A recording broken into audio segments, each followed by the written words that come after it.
Nyuma yangu ni kituo cha soka cha vijana kinachomilikiwa na mchezaji wa zamani wa vilabu mbalimbali hapa nchini Tanzania, Amri Kiemba. Kinaitwa Blissful Stars Organization, BSO. Kipo maeneo ya Mabibo sokoni, na leo tumewatembelea sisi Male TV, tumewatembelea. Tutapiga story na wadau wa hapa kwenye hichi kituo, tutapiga story na wachezaji, tutajua historia ya hichi kituo na maendeleo mbalimbali ya hichi kituo na mchango wake katika soka la Tanzania. Kumbuka Amri Kiemba pia ni mchambuzi nguli sana hapa nchini, anafanya uchambuzi katika vituo mbalimbali vya media hapa nchini Tanzania. Jina langu ni Gerald Lufumbi, hii ni Male TV. Nyuma ya kamera yupo Malekela Kingu, na bila kusahau na kukumbusha kwamba unapotaka kuweka mkeka wako, weka mkeka wako kupitia www.helabet.co.tz, kwani utajishindia maokoto mbalimbali. Tuko na Helabet, tuko Mabibo, tuko katika kituo cha Amri Said Kiemba. Ungana nasi. Amewasili kutazama mazoezi yakiendelea katika hichi kituo cha BSO. Kaka Kiemba, mambo vipi? Alhamdulillah. Uko vizuri? Namshukuru Allah. Tumepiga story na wanafunzi, tumepiga story na walimu. Wametuambia kwamba huwa wanazingatia cha kwanza elimu ya masomo ya shuleni, pia wanazingatia mazoezi yao. Ni kweli mnazingatia pande zote mbili, mazoezi pamoja na elimu ya shule kawaida? Kwanza ni kitu ambacho tunaamini ni kwamba mchezaji wa mpira wa miguu kichwa chake huwa kinafikiria vitu kwa haraka sana kutokana na kazi ambayo anaifanya. Kwa hiyo tunaamini hata darasani kinachomfanya asifanye vizuri ni kutokuwa makini tu. Yaani kwamba amechagua kutokuwekeza muda kwenye kusoma, ndio maana labda masomo yanampa shida. Lakini ukiangalia hata baadhi ya tafiti ambazo zimefanyika, mtu ambaye anashiriki kwenye michezo huwa akili yake inakuwa sharp kwenye kuchukua vitu na kuvifanyia kazi. Kwa hiyo ndio pia huwa tunawasisitiza, kwa maana kwamba bahati nzuri mfano mzuri wanao kwamba hata mimi nilikuwa ni mchezaji. Lakini sasa hivi sichezi. Kwa mtaani mimi bado naonekana kijana, lakini kwenye mchezo wa mpira mimi ni mzee. Kwa hiyo na yeye anatakiwa kuwa na hiyo picha kwamba hata kama atacheza sana hawezi kuvuka miaka 36, 37. Sasa miaka 37 ukirudi mtaani, mtaa unakuchukua kama kijana. Sasa baada ya kurudi, nini ambacho unaweza ukaendelea kuchangia kwenye mtaa? Ni yale maarifa ambayo uliwachukua wakati uko darasani. Kwa hiyo msisitizo ni kwamba hautakuwa mchezaji milele. Kwa hiyo unachotakiwa kufanya ni kuingiza maarifa darasani, then kipaji ambacho Mungu akakupatia unaweza kwenda nacho. Lakini kingine, si wote ambao wanacheza lazima wafanikiwe. Sasa vipi wewe ukiwa kwenye kundi ambalo halifanikiwi, utafanya nini? Ndicho ambacho huwa tunajaribu kuwatengeneza kisaikolojia na kuona maisha kwa picha kubwa ambao sisi tuliopita tayari tuna experience, tumeshaiona. Sawa, turudi kwenye msukumo. Nini kilikusukuma kuweza kufanya jambo hili, kuanzisha hii BSO organization? Cha kwanza ni kujaribu kusaidia kama ambavyo sisi tulisaidiwa mpaka tukafika, kwa sababu hakukuwa na mifumo rasmi, lakini kuna baadhi ya watu walijitolea, ndio sisi ndoto zetu zikatafsirika. Sisi tulikuwa nazo lakini wao walizitafsiri.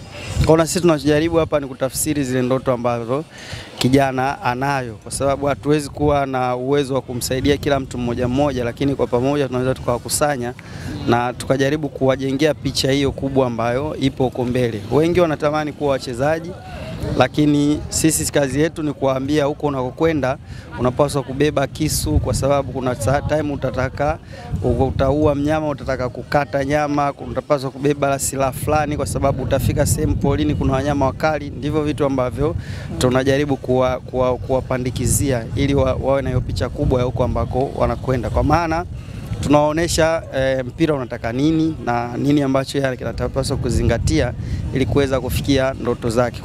Kwa picha kubwa ni kwamba wakati sisi tunacheza kuna watu walikuwa wametoa muda wao, wametoa na uwezo wao kidogo wa mali kuweza kutufanikisha. Kwa hiyo sisi tunachofanya ni kurejesha kwenye jamii kwa shukrani kwa wale ambao pia walijitoa kwa ajili yetu. Mwalimu mkuu ambaye anawafundisha, tupige naye story. Asalamu alaykum.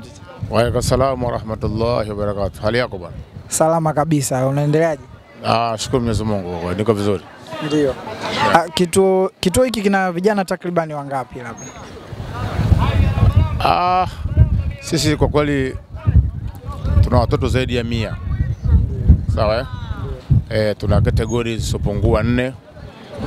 Na hii ya 5 bado haijakaa vizuri, lakini na nyewe vile vile ipo kwa sababu watoto wadogo na miaka 4, 5 au tunaweka kuna group lao, lakini miaka 6 wanakuwa kuna group lao. Lakini tuna 8 mpaka 10 nao wana kategori yao. Kuna 10, 12, 13 nao wanakuwa na kategori yao. Alafu tuna hao ambao tunaona hapa. Hao tumechanganya na 15 na 17 wako hapa. Okay. Yeah. Sawa. Tunaweza kutupa historia kidogo, mlianza mwaka gani na mnaendeleaje mpaka mlipofikia leo? Sisi tuna mwaka karibia wa 6 sasa huu. Ndio. Tunaendeleza vijana hapa na kusudi letu kubwa ni kuwapa elimu ya soka, kuwaendeleza, kushauri na kikubwa zaidi ni kudevelop watoto. Ndio. Kwamba kwa sababu unajua mpira wa sasa hivi ulivyo, unatakiwa watoto kidogo wawe na elimu kuanzia chini huko. Kwa sisi tunajitahidi kuwapa ile element za mchezo huu. Angalau akitoka huko basi akienda juu huko basi aende kama mwerevu, so kama ndo anaenda kujifundisha huko. Ndio kusudi letu kubwa hasa. Mnawaandaa katika ile stage ya kwanza kabisa. Beginner kabisa. Tunaanzia beginner kabisa, tuko huko chini. Kwa hiyo tunaanza mafunzo ya awali kwa sababu ya kuwafundisha zile njia za mpira. Ajue receiving ikoje, dribble ikoje, passing ikoje, sawa. Passing, supporting, create. Mambo mengi hapo ambayo sisi tunang'ang'ania hayo kwa sababu ya kuwapa zile elementi za mpira. Kiasi kwamba akitoka huku kwenda juu, na ndio lengo letu sisi kubwa. Lengo letu kubwa sisi ni kuwaendeleza watoto. Wakitoka hapa watoto, sisi kazi yetu wale wa mwisho kabisa, kategori yetu ya mwisho kabisa ni under 20. Ndio. Wale under 20 wale sisi kwa mfano hapa tuna watu kama 2 3. Ndio. Ambao sisi muda wetu ukifika tukiona yuko vizuri, sisi tuna supply wachezaji. Tibwa, Young Africa, Simba Sports na timu za ligi kuu. Ndio. Kutokana na sheria sasa ya nchi kwamba kila timu ya ligi kuu lazima iwe na under 20. Sasa wachezaji wetu wengi tunawachukua, tunawapeleka kwa timu hizo. Kishakuwa hapa amemachuo yuko vizuri basi tunamchukua, tunampeleka huko. Majina naitwa Ali. Ndio. Hapa BSO wewe ni nani? BSO mimi ni kocha msaidizi. Kocha msaidizi. Sawa. Huwa mnazingatia vitu gani kwa hawa watoto katika masomo yao ya kimpira? Mnawashauri sana wazingatie vitu gani? Vya ndani ya mpira. Tuanze ndani ya mpira, tuje nje ya mpira. Ndani ya mpira tunashauri kwanza wawe kwanza wasafi kwenye uniform, wawe wasafi. Kingine tunashauri waepukane na mambo ya nje yale ya mpira, ni uvutaji wa sigara nini na nini. Hivyo ndo tutaki, lakini wakishafika hapa mafunzo yote ya mpira wanakuwa wanapata. Ndio.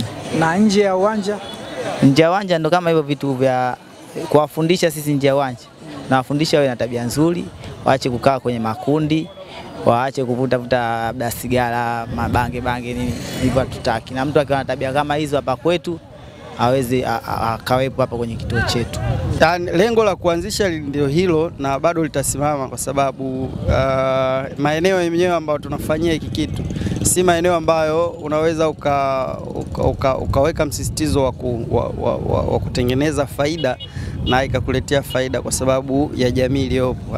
Na pia wachezaji wengi ambao wanaenda kuwa wachezaji, mazingira wanaotoka sio rafiki kwa wao kuweza kuchangia baadhi ya gharama kwenye hizo huduma. Kwa hiyo ili uweze kusaidia ni kumsaidia mtu yeye aje na kipaji ambacho yuko nacho na yeye ujaribu kukibrush, kwa maana ukipake polish na kuweza kufika ambako anaenda. Bahati mbaya sisi hatusimamii wachezaji. Kwa hiyo sisi tunachofanya ni kudevelop tu mchezaji, na akifikia sehemu ambayo tunaona anaweza akaenda sehemu fulani, tunajaribu kuwasiliana na watu na kuambia muangalie kama atakufaa. Sio msajili, hapana, muangalie kama atakufaa unamchukua. Lakini taratibu zingine za kama kituo kufaidika tayari zimeshawekwa na FIFA. Kama mchezaji ataweza kuingia kwenye mifumo rasmi na kuwa mchezaji wa kulipwa, kuna taratibu za ile wanasema training percent ambayo mchezaji anakuepo sehemu kabla ya kufika miaka 21. Tunachokifanya sisi kwa sababu sisi tunajitolea, hatuna sponsor. Sawa. pata wadhamini, akija mtu bwana anatusaidia kitu bwana mipira hii, jezi hizi, lakini tukaamua sisi kwa kuweka kitu ambacho kitakuwa na muonekano, tusiwe separate sana, tuwe na kitu ambacho kina muonekano kama hivi. Kama kwa hiyo mtoto anayejiunga hapa, cha kwanza kabisa lazima atafute jezi ambazo zina logo yetu sisi Seven Elite Academy. Sawa, hiyo lazima awe nayo. Mzazi anakuja tunamwambia na wewe mtoto wako lazima awe na uniform hizi. Hicho ndio kigezo kikubwa cha kwanza kinapatikana hapa. Kwa hiyo akija hapa anakuwa uniform, baada ya kuwa uniform yako mambo mengine madogo madogo tu ambayo ya kawaida ambayo mtoto anakuwa ni mwendelezo katika kituo. Ni wangapi wengine ambao labda wamefika sehemu fulani hivi, unaweza kutupa mifano kadhaa michache? Wapo watu sehemu nyingi, lakini bahati mbaya unajua wakati mwingine unaweza ukawataja wakaondolewa na maeneo, kwa sababu sisi hauwezi jua, inawezekana mtu kamchukua kwa sababu hajui kama na wewe una mahusiano naye. Kwa hiyo wakati mwingine huwa hatupendi kuwataja wachezaji ambao wameshapita hapa kwetu na wamevuka daraja moja kwenda lingine, sababu ikiwa ni kwamba tuendelee kuwaacha wapambane kwa namna yao, kwa sababu lengo letu sisi lilikuwa ni kusaidia, na sisi tayari tumeshasaidia. Kwa hiyo hatuna haja ya kuanza kujivunia tuna fulani. Wakati mwingine unawezekana hauna mahusiano mazuri na mtu, lakini akishajua fulani huyu katoka kwako akawa amemharibia. Kwa hiyo badala ya hiyo unamwacha tu anaendelea. Ni vijana wengi ambao wamepita na wako kwenye mifumo wanaendelea kucheza mpira. Wewe kwa mchezaji ambaye unaona umeanza kuna kitu ulikuwa unamwambia mpaka amekuja amebadilika, amekuwa vizuri, anakifanya kile kitu vizuri, labda kama ni beki ameweza kufanya kitu vizuri, unaweza kutupa mfano labda wa mchezaji mmoja? Mchezaji mmoja kuna Jose, ameanza nipo mdogo, wamefundishwa mpaka sasa hivi hapo anacheza. Yaani karibia wote yani walikuwa wadogo, kama wale waliokuja mara kwanza waliwakuta wale wadogo. Walikuja kama vile wakafundishwa sasa hivi, lakini unaweza ukapanga na watu wakubwa na wakacheza vizuri, kwenye mechi wanacheza vizuri. Kwa hiyo tunaamini anaweza akaenda sehemu akacheza. Ndio sana. Tunafuatilia pia wakiwashiriki, tufuatilie sana kuhusu matokeo yao. Lakini tuna wazazi, kama mtu aje aende shule anakuja anatuambia, au kama mwingine na mzazi wake, kama kuna mmoja jana mzazi wake amenipigia simu kwamba amemuuliza mwanae, amemaliza labda form 4, amemuuliza mwanae, wewe unaitani unafikiria nini mbele, yani una kitu gani unataka kufanya baada ya kumaliza shule? Akaambia mimi nataka mpira. Lakini mzazi wake kidogo anasiwasi, kwa nini mpira huyu ataendelea kusoma? Lakini mama yake kanipigia simu, nimeongea naye ameelewa. Kwa hiyo amemwambia kama atamsaidia kwenye mpira atamsaidia na kwenye shule. Hivi unadhani ni umri gani sahihi kwa kijana kwenda kucheza labda mpira nje ya Tanzania, haswa vijana wadogo? Umri sahihi kwa mchezaji kutoka nje nadhani ni miaka 18 mpaka 21, hapo anaweza akaenda na akafanya kama alikuwa na misingi ambayo inamfanya kuingia kwenye ushindani. Lakini chini ya miaka 20 ni umri sahihi kabisa kwa mchezaji kwenda nje. Bahati mbaya ni muda ambao wachezaji wanatumia labda kutrain kwa hapa kwetu. Sehemu nyingi kama za kwetu yani ni kila mtu anatoa mchango kwa namna ambavyo yeye anaweza, lakini bado sio njia sahihi kabisa ya kuweza kumtengeneza mchezaji ambaye anaweza akawa kwenye ushindani, kutokana na uwekezaji ambao sisi tunawekeza. Sisi uwekezaji ni mdogo mno kulingana na kile ambacho mnakitaka, lakini hamwezi kukaa mseme basi hatufanyi. Tunafanya kwa ule uwezo ambao tuko nao, na pale ambapo tunachangia ndo tunakuwa tumeshachangia kumdevelop mtu na kutafsiri ndoto zake. Naitwa Meki Beda. Meki Beda. Meki Beda, umejiunga na kituo hiki muda mrefu nasikia. Ulikuwa na umri gani? Nilikuwa miaka 15. 15. Ni kwa kiasi gani kituo hiki kimekuwa na mchango katika safari yako ya soka? Kimenisaidia sana, maana kuna vitu vingi nimejifunza wakati kinaanza. Kuna vitu vingi tumefundishwa ambavyo vinatusaidia sasa hivi katika timu ambazo tunazoenda kukutana, yani kukabiliana na watu. Kwa hiyo kuna vitu tumeweza kuvipata hapa kituoni, kama namna gani labda ya kutuliza mpira, namna gani labda timu inatoka. kuna vitu tumepata hapa kituoni, kwa hiyo tunavyoenda sehemu nyingine kidogo inakuwa urahisi. Yeah. Wewe unacheza nafasi gani? Mimi nacheza position kama 3 au 4, ila ni maeneo ya midfield namba 6, 8 na namba 10. Ndio. Kwa sasa hivi uko wapi? Ukiachana na mazoezi unafanya kituoni? Kwa sasa hivi nipo timu ya Yanga B, Yanga Under 20. Okay, Yanga Under 20. Sawa sawa. Na mwisho kabisa nitajie mchezaji mmoja duniani ambaye unapenda kujifunza kutoka kwake, jinsi anavyocheza na namna anavyocheza. Mchezaji iwe duniani au hapa Tanzania? Mchezaji naupenda mara nyingi kumwangalia ambaye ni nje hata Tanzania kwa sasa hivi. Kwa sasa hivi ni Joshua Kimechi. Joshua Kimechi. Yeah. Ndio. Na kwa hapa Tanzania? Kwa Tanzania ni wengi. Tanzania ni wengi sana. Ndio. Pale Yanga pale unamwona gani? Yanga kwa sasa hivi namwangalia sana Tanzania au yoyote. Kwa Mtanzania namwangalia sana Mudasiri Haya. Kwa nje namwangalia Aucho. Mganda. Ndio. Maana ndo anacheza namba 6 namba 8. Sawa sawa. Ndio. Nashukuru sana captain. Pamoja. Mambo vipi? Poa. Kwa majina unaitwa nani? Naitwa Ali Rajabu Abdalla. Ali Rajabu Abdalla. Unacheza nafasi gani? Mimi ni winga. Winga. Yeah. Yoyote kulia au kushoto? Moja namba 7 zote napiga. Ndio. Nimeambiwa wewe ni captain hapa kwenye hii timu. Ndio. Ndio. Wewe kama captain unaongoza vipi wenzako ili wafuate mwalimu anachosema, wafuate sheria za kituoni hapa? Wewe unakuaga na msaada gani kwao? Mimi kwanza tuna slogan yetu kwanza kutoka kwa nanilo kwenye taasisi yetu kwamba nidhamu kwanza. Kwa hiyo tuna container ile nidhamu ambayo inahitajika uwanjani, kutokuwa na lugha matusi. Kwa hiyo tunazingatia kwamba yale tunayoambiwa na walimu wetu kwamba kama kiongozi na wasimamia wenzangu vizuri, kama kunakuwa na nanilio labda mambo ya ugomvi, matusi, mananilio, kwa hiyo tunakuwa tunakuwa tunanilio, tunaacha hivyo vitu. Tuna contain nanilio discipline kwanza kama slogan yetu. Ndio. Kwa hiyo na washauri kwamba watoto wanapokuwa mtaani waache nanilizi, kwa sababu unapokuwa mtaani afu unakuwa ufanye kazi nanilio kama hivi una kipaji cha mpira afu unanilio ukitendea haki na unaweza ukaingia kwenye makundi hatarishi kama uvutaji wa bangi nini, lakini ukiwa unanilio unakusanyika na wenzako kama hivi inakuwa inaleta emotional fulani hivi. Kwa hiyo nilikuwa na washauri wazazi wasisite kuleta watoto wao katika kituo chetu hivi. Nanilio hapa ipo wazi ofisi yetu, kwa hiyo waje kwa wingi. Yeah. Mambo vipi? Poa. Kwa majina unaitwa nani? Idris Awazi Ahmed. Idris, unacheza nafasi gani? Namba 11, wings, left wings. Una umri gani? Na umri wa miaka 16.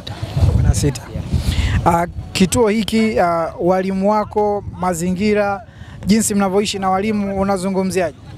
Kiujumla tunaishi salama, lakini kimchezo yani mazingira ambayo tunafanyia shughuli yetu ya mpira, maana mpira ni ajira. Kwa hiyo mazingira sio rafiki sana. Kama unavyoona uwanja wetu ulivyo, mazingira yani haruhusi, yani tunaenda kwenye sheria za mpira, hii sio sehemu salama kabisa. Kwa hiyo ni changamoto ambayo inatukumba kila siku, lakini ndio tutafanyaje tena, ndio mpira ajira, sisi tunahitaji na sisi kuwa kama wengine. Kwa hiyo maana tunajitahidi, tunapambana hapa, tuna imani ipo siku tutafika pembeni.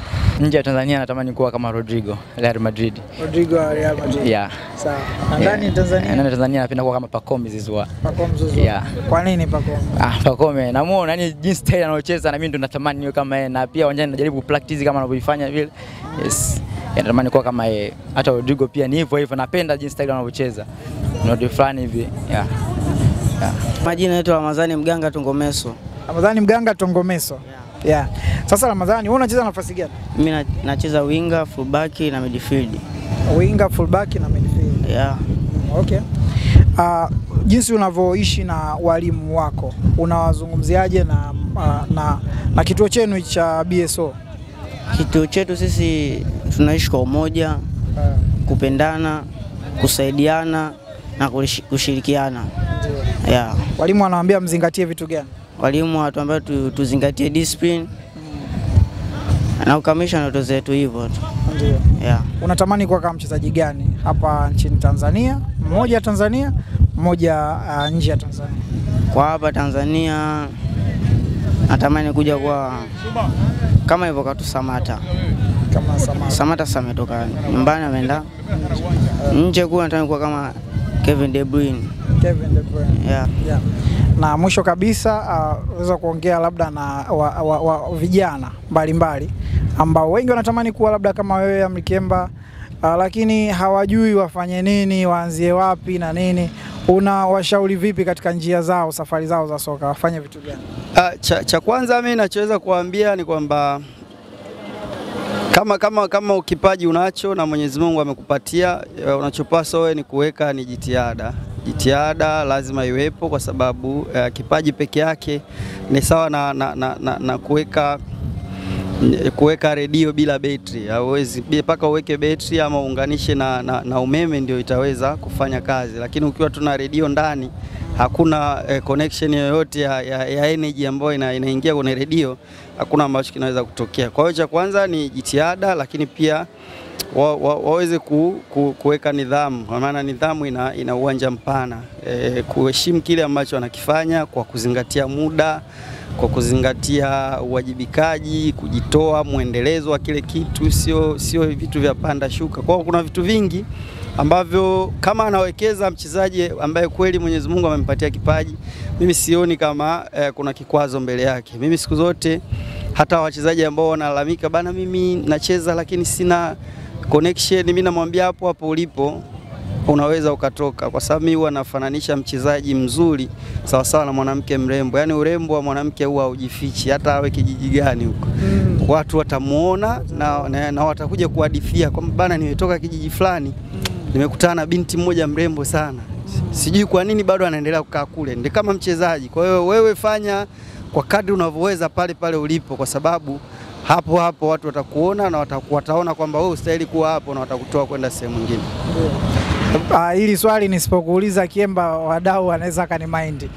Wapo wengine wanatamani kushiriki pamoja na wewe katika EBSO. Labda wajue baadhi ya changamoto ili na wenyewe waweze kushiriki kwa namna yao. Labda changamoto ziko wapi ili muweze kufanikisha hii shughuli iendelee vizuri?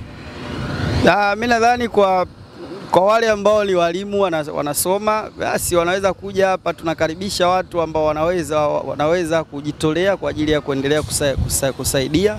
Lakini kwa wale ambao wanahisi wanaweza wakasaidia kupushi jitihada, ni wanaweza wakatusaidia vifaa, ndivyo ambavyo wakati mwingine vinakuwa changamoto na huwa vinaisha mara kwa mara. Kwa ndio vitu ambavyo watu wanaweza kujoin na kuchangia. Bana, tulikuwa hapa BSO. Umeweza kuona tumeongea na wadau mbalimbali, tumepata interviews nyingi sana, tumeongea na Kiemba mwenyewe, kituo ambacho Amri Said Kiemba anakiendeleza, kiko Mabibo sokoni. Jina langu ni Gerald Lufumbi, nyuma ya kamera ni Malekela Kingu kama nilivyokuambia. Tuko pamoja na Helabet ambao ndio mchongo namba 1 wa kubet hapa nchini Tanzania. Ingia sasa website ya www.helabet.co.tz, weka mkeka wako. Unapoingia tu unapata bonus ya 100% kutoka Helabet. Kuna mechi nyingi sana zinakuja. Leo kuna michezo mbalimbali inaendelea. Wiki hapa inakuja. Kila siku Helabet wana mechi. Hakuna siku ambayo Helabet hawana mechi. Bana, tufuatilie Male TV, tufuatilie Instagram, tufuatilie YouTube, tufuatilie TikTok. Jina ni Male TV. Nenda pale comment, nenda YouTube subscribe, to follow Instagram, to follow TikTok na kwengine kote. Tuko pamoja na wewe, kituo namba 1 kwa taarifa mbalimbali za michezo na burudani nchini Tanzania.